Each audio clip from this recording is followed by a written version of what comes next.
আসসালামু আলাইকুম ওয়া রাহমাতুল্লাহি ওয়া বারাকাতুহু।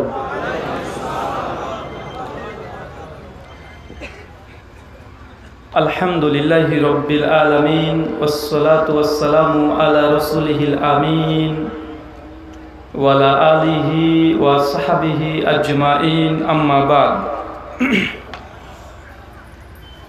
আউযু বিল্লাহিস সামিউল আলিম মিনাশ শাইতানির রাজীম মিন হামজিহি ওয়া নাফখিহি ওয়া নাফসিহি। বিসমিল্লাহির রহমানির রহিম। মা আতাকুমুর রাসূলু ফাখুযুহু ওয়া মা নাহাকুম আনহু ফান্তাহু। সমস্ত প্রশংসা সেই মহান সত্তা আল্লাহ সুবহানাহু ওয়া তাআলার জন্য, যিনি আমাদের সৃষ্টি করেছেন।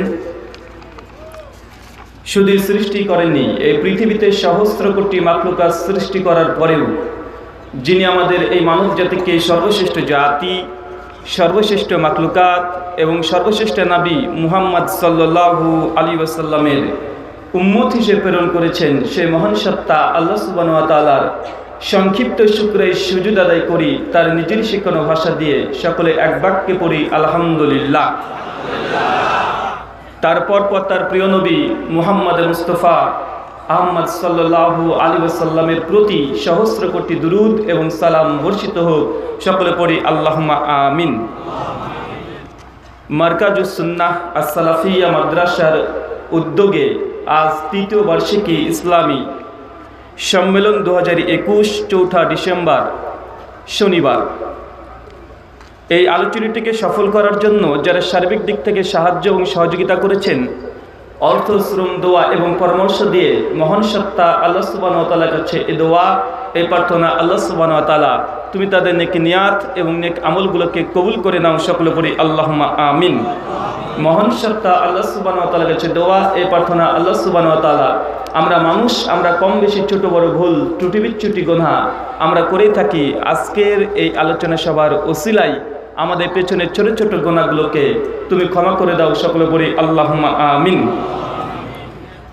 যাই হোক, বাদ মাগরিব থেকেই বিভিন্ন আলোচক তারা পবিত্র কোরআন এবং সেই সুন্নাহর আলোকে আলোচনা পেশ করেছেন।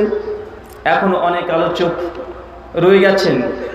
মধ্যবর্তী সময়ে আপনাদের সামনে উপস্থিত হয়েছি, কিছু বিষয় নিয়ে কথা বলবো। আর যে বিষয় নিয়ে আজকে কথা বলবো একটু ভিন্ন ধর্মী আলোচনা। আলোচ্য বিষয় অমুসলিমদেরকে দাওয়াত দেওয়ার পথ এবং পদ্ধতি। কি বললাম ভাই? কথা বলেন।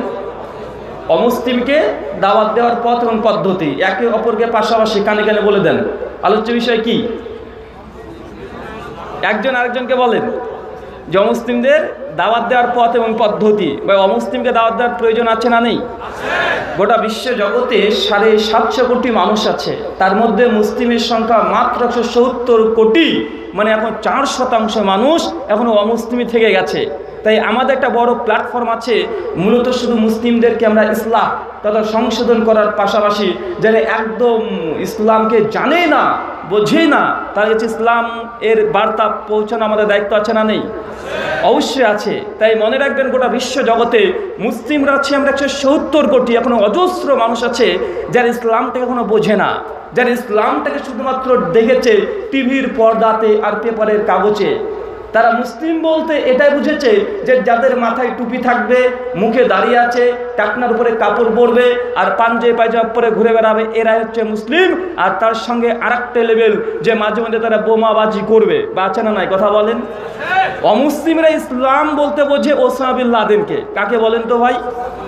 ওসামা বিন লাদেনকে মনে করে এই পাক্কা একজন মুসলিম। আর মুসলিম মানে ঠিক ওসামা বিন লাদেন যেমন তেমন। কারণ হচ্ছে এটাই যে মূলত এইভাবে মুসলিমদেরকে প্রেজেন্ট করছে বিভিন্ন মিডিয়াগুলো, হতে পারে print media, video media, audio media, বিভিন্ন জায়গাতে মুসলিম মানেই তার মুখে দাড়ি থাকবে, মাথায় টুপি থাকবে, আর অনেক জায়গাতে দেখা যায় যে গলায় একটা তাবিজ থাকবে, বা আছে না নাই? আছে। আর বিভিন্ন পত্রিকা, বিভিন্ন সিরিয়াল, নাটক, টেলিভিশনের টিভিতে যেই সব সিনেমাগুলো হয়, ওখানে মুসলিমদের আর একটা পরিচয় যে সেন্ডু একটা গেঞ্জি গায়ে দেওয়া থাকবে, মাথায় থাকবে একটা টুপি, আর হাতে থাকবে একটা তরবারি অথবা একটা বন্দুক, আর নারে তাকবীর বলছে, আর একটা মানুষকে জবাই করছে। বাঁচে না নাই? কথা বলেন। আছে। মানে গোটা বিশ্ব জগতে ইসলামকে যেভাবে চিত্রায়িত করছে মিডিয়া, এই মিডিয়ার কারণে অমুসলিমদের কাছে মনে হয় যে ইসলাম মানে জঙ্গি, ইসলাম মানে সন্ত্রাসী। অথচ আল্লাহ সুবহানাহু ওয়া তাআলা ইসলাম আমাদের নবী মুহাম্মদ সাল্লাল্লাহু আলাইহি ওয়াসাল্লামের মাধ্যমে সর্বশেষ করে দিয়েছেন, তথা ইসলামের যত রেভেলেশন, যত ওই অবতীর্ণ হওয়ার প্রয়োজন ছিল, আল্লাহ সুবহানাহু ওয়া তাআলা কার মাধ্যমে খতম করেছে? কথা বলেন। আমাদের শেষ নবী মুহাম্মদ আরবি সাল্লাল্লাহু আলাইহি ওয়াসাল্লামের মাধ্যমে ইসলামকে কমপ্লিট করেছে। আমি কয়েক বছর আগেকার কথা বলি। আমি যখন কলেজে পড়তাম তো স্বাভাবিকভাবেই তখন আমি এই লাইনে নেই, তথা ইসলামের পথে আমি তখন একদম নেই, জিরো। যখন কলেজ ইউনিভার্সিটিতে পড়তাম স্বাভাবিকভাবে আমার বন্ধু ছিল, অনেক মেয়ে বান্ধবী ছিল। তো তাদের সঙ্গে আমি মাধ্যমিকের পর থেকেই ওঠা বসা চলাফেরা একসঙ্গেই, কলেজ লাইফটা পুরোই। আমি যখন 2013 পরে ইসলামের পথে এসেছি, তারপরে যখন আমি মুখে দাড়ি রেখেছি, মাথায় টুপি পরি, হঠাৎই একদিন আমি ব্যাংকে গিয়েছি। ব্যাংকে যাওয়ার পরে ব্যাংকের জন্য কিছু ফর্ম ফিল আপ করছি, কিছু টাকা পয়সা আদান প্রদান করবো, এই জন্যই। তো একজন মেয়ে দেখছে, আমাকে অনেকক্ষণ ধরে দেখছে। আমি মেয়েটাকে চিনতে পেরেছি, ও আমার ক্লাসমেট। অনেকক্ষণ ধরে তাকিয়ে আছে, প্রায় 10 মিনিট 12 মিনিট, আর আমি বুঝতে পারছি সে আমাকে নিয়ে সন্দেহের মধ্যে আছে। যখন আমার একদম ব্যাংকের কাজ কমপ্লিট, শেষ মুহূর্তে এসে বলছে, দাদা একটা কথা বলতে যাচ্ছিলাম। আমি বলুন। বলছে আপনাকে চেনা চেনা লাগছে। আমি তখন বলছি যে হ্যাঁ, চেনা চেনা লাগাটাই স্বাভাবিক। বলছে কোথায় যেন দেখেছি। আমি তখন বলছিলাম যে তুমি বঙ্কুদার কাছে পড়তে না? বলছে জি হ্যাঁ। বলছে তুই রাহুল তাই না? বলছে জি হ্যাঁ। বলছে রে তোকে দেখে তো লাদেনের মতো লাগছে, এখন অবস্থা। মানে আমার পরিচয় যখন দেখছে, মুখে দাঁড়িয়ে আছে, মাথায় টুপি রেখে দিয়েছি, ও আমাকে বলছে যে তোকে দেখে তো লাদেনের মতো লাগছে, এমন কেন তুই? মানে আমাকে তো এর আগে এমন দেখে নাই। মানে আমি তখন বুঝতে পারলাম যে মানুষ সাধারণত কিভাবে মুসলিমদেরকে দেখে। মুসলিমরা যখন ট্রেনে, বিশেষ করে আমি ইন্ডিয়ার কথা বলি, যেহেতু আমি ইন্ডিয়ান ভারতবাসী, আমরা যখন ইন্ডিয়াতে চলাচল করি, হঠাৎই আমি একদা প্রোগ্রাম সেরে রাতে 1:30টাতে আমি ট্রেনে চেপেছি। ট্রেনে চাপার পরে দেখছি ট্রেনের যতগুলো প্যাসেঞ্জার আছে সব আমাকে দেখে আতঙ্কিত, দেখে বুঝতে হচ্ছে ভয় পাচ্ছে। রাত্রি 1:30 বাজে, ঘাড়ে আমার একটা ব্যাগ আছে, পাঞ্জাবি পায়জামা পরা আছে, আর মাথায় আছে টুপি। ও আমি যখনই প্রবেশ করেছি দেখছি ওদের মধ্যে কেমন একটা আনইজি ফিল করছে, ভয় পাচ্ছে। ওদের ভয় পাওয়া দেখে আমি ভয় পাচ্ছি, কারণ ওরা আমাকে দেখে ভয় পাচ্ছে এটা যে কি বাবা জঙ্গি উঠলো নাকি, কোন বোম মেরে উড়িয়ে দেয় নাকি। আমি যখনই ব্যাগটাকে রেখেছি ওরা এবার তাকাচ্ছে ব্যাগ কোথায় রাখে। জিজ্ঞাসা করছে পাশে একজন, ভাই কোথায় যাবেন? আচ্ছা ভাই সামনে স্টেশন, এখান থেকে আর কয়েকটা স্টেশন পরে নেমে যাবো। ওরা তখন একটু আশ্বস্ত হচ্ছে, অন্তত খুব বেশি দূর যাবে না। মানে ওরা ভয় পাচ্ছে আমাকে এটা ভেবে যে মুখে দাঁড়িয়ে আছে, মাথায় টুপি আছে, ঘাড়ে একটা ব্যাগ আছে, কখন না যেন এটা বোম মেরে ট্রেনটায় উড়িয়ে দেয়। আর আমি তাদেরকে দেখে ভয় পাচ্ছি যে কখন ওরা আমাকে জঙ্গি না ভেবে আমাকে জেলে পুরে দেয়। মানে মুসলিমরাও অমুসলিমকে দেখে ভয় পায়, আর অমুসলিমরা মুসলিমদেরকে দেখে ভয় পায়, কারণ একটাই মিডিয়া। কি বললাম ভাই? মিডিয়া মুসলিমদেরকে এইভাবে উপস্থাপন করছে। সম্পূর্ণ যে মিডিয়ার দোষ এমনটাও নয়, বরং আমাদের মুসলিমদেরও কিছু দোষ ত্রুটি বিচ্যুটি আছে, কিছু তার কাটা যুবক আছে। ভাই আছে না নাই? কথা বলেন। এই তার কাটা যুবকের জন্যই আজকে মুসলিমদেরকে গোটা বিশ্ব জগতে জঙ্গি, সন্ত্রাসী, আতঙ্কবাদী এই লেভেলটা দেওয়া সব চাইতে তাদের জন্য সহজ হয়ে গেছে।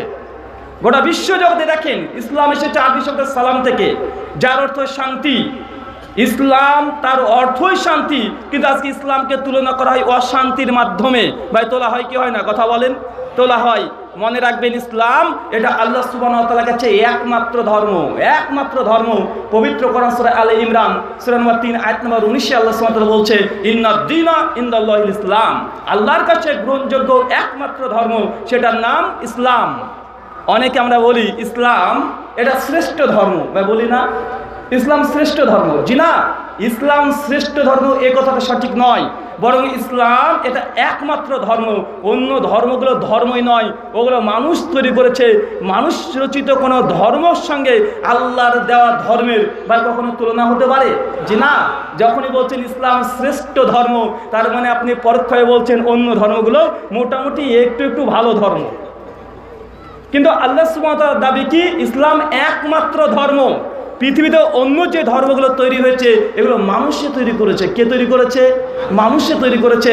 আল্লাহ সুবহানাহু ওয়া তাআলা তিনি ইসলাম দিয়ে নবী আদমকে প্রেরণ করেছিলেন, আর ইসলাম এটা মুহাম্মদ সাল্লাল্লাহু আলাইহি ওয়াসাল্লামের মাধ্যমে কমপ্লিট হয়েছে। কিন্তু যতগুলো ধর্ম দেখছেন এই ধর্মগুলো মানব রচিত।